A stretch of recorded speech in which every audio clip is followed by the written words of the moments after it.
Scientists or Shills for a De Facto Religion by William H. Bradshaw. We face a serious issue in mainstream science and the mainstream media.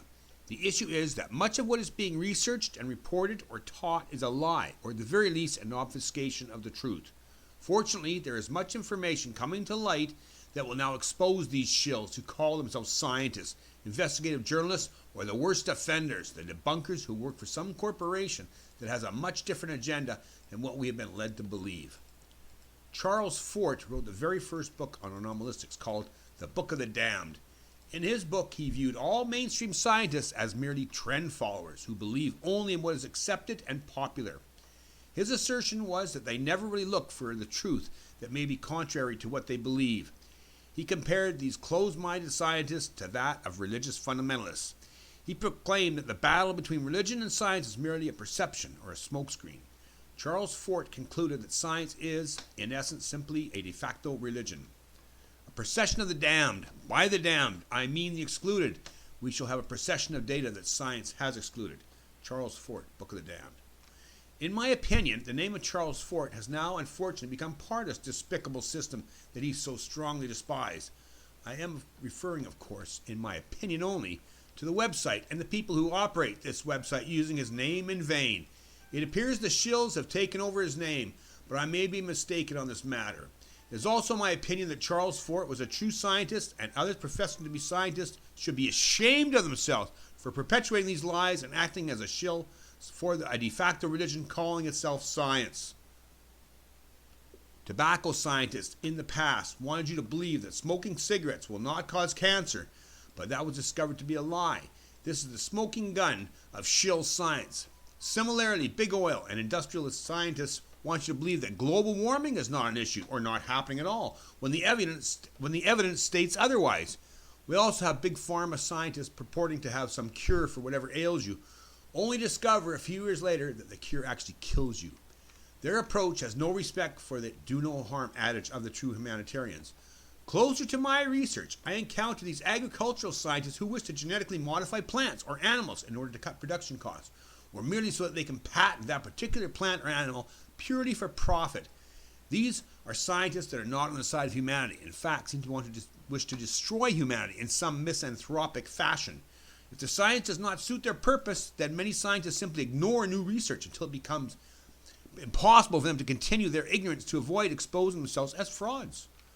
The church has always wished to control the knowledge, but it is unclear whether they were simply ignorant or were attempting to hide several key facts on purpose. Nicholas Copernicus formulated the hypothesis that the earth revolved around the sun and not the other way around, as the church purported.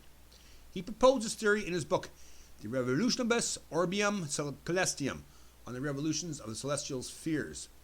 Galileo Galilei subsequently supported these theories, which he was later forced to recant by the church. We now know the church was wrong, and these brave scientists were in fact correct. We also have the ancient flat earth theory, which persists to this day by some believers, like Jason Colavito and his shills, although I must admit that I am unsure of their actual beliefs on this matter. We know that the earth is a sphere and not flat, and some continue to deny this proven scientific fact. The same can be said for Charles Darwin and his theory of evolution, as documented in his book, The Origin of Species. Science reveals the truth, not religion or criticism, because it does not fit their hidden agenda. It took 60 years for scientists to accept the continental drift theory, and really much longer than that, as it was proposed hundreds of years ago.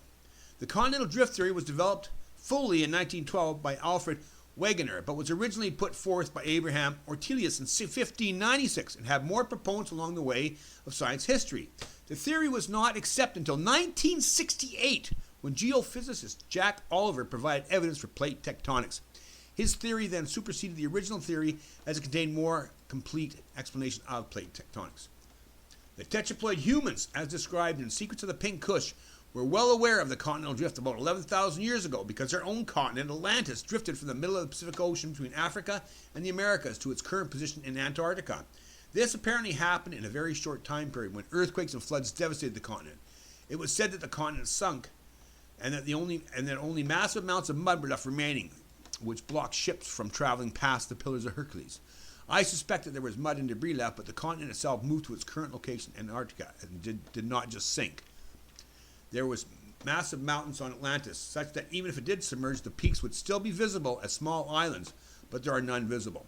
Atlantis and Antarctica match perfectly when comparing the ancient maps of Atlantis, charted by the ancient tetraploid humans, to modern maps of Antarctica represented without the ice cap. Plato related the story of Atlantis in his book Timaeus, but it was presented as a parable. Plato retold the story from some others who had verbally related the story over the millennia. The story was considered extremely important and passed down through the ages until it became another myth, as many could no longer believe it despite it being a true story according to those who told it. One could expect to find everything that Plato mentioned in his book in terms of the geographical descriptions. You could expect to find evidence of equatorial plants, skeletons of unicorns perhaps, skeletons of tetraploid humans possibly, pyramids grouped in three most likely, and perhaps evidence of flying craft and even an entrance to Agharta, the hollow earth where the tetraploid humans presumably now reside. How long will it take for them to recognize the historical and current existence of tetraploid humans known as the Pink Kush theory as documented in Secrets of the Pink Kush?